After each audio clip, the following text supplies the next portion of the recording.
Good afternoon, St. Francis. It is July the 16th, 2021. It is Friday of the 15th week of the year. It is also the optional memorial of Our Lady of Mount Carmel. Our Lady of Mount Carmel happened to be the parish of my youth when I was growing up in Niagara Falls, New York. So the parish and the grammar school of Our Lady of Mount Carmel, very dear to me. So remembering Our Lady of Mount Carmel, as well as all Carmelites who based their foundation upon the revelation of Our Lady of Mount Carmel to St. Simon Stock. So on this day, remember Our Lady of Mount Carmel, as well as the 15th, Friday of the 15th week of the year. Coming to you from someplace very different. It's been a very busy morning, so this is why this is an afternoon reflection. But here I am at our cathedral, in the choir loft of our cathedral, Holy Name Cathedral, here in downtown Raleigh. And right behind me is the great Fisk Opus 147, the great organ of the cathedral. As you can see, a masterwork of musical ability, of musical wonder. And behind me on this side from the choir loft, you can see the nave. It's the nave of our cathedral. In case you have not yet come to it and seen it, there it is. So on this Friday of the 15th week of the year, Our Lady of Mount Carmel, our readings continue in the first reading with Exodus. We jump over all of the plagues and now come to the most important one, unfortunately, the death of the firstborn.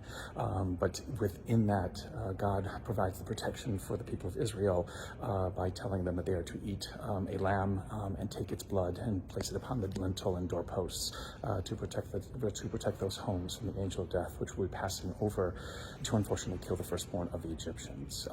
This act becomes the great memorial for the people of Israel. It is the act that then makes Pharaoh release them from slavery and oppression, and that then furthers them to become a nation and to come and return back to the promised land, to the Holy Land.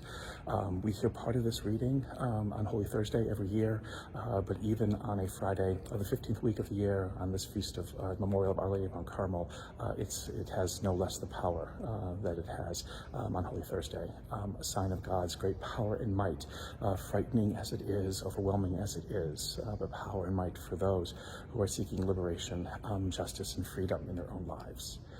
With that is Matthew's Gospel, which we now find a very interesting kind of practical situation that Jesus finds himself in. He's hungry, his apostles are hungry, and they go ahead and they eat grain, but they're doing it on the Sabbath. It's not the eating of grain on the Sabbath that's the problem, it's the fact that they picked the grain to be able to eat it, and it was on the Sabbath. And Jesus basically again reveals that some of these Sabbath prescriptions and rules are just ridiculous. Again, why does the Sabbath exist? Not to enslave us, not to oppress us, not to suppress us.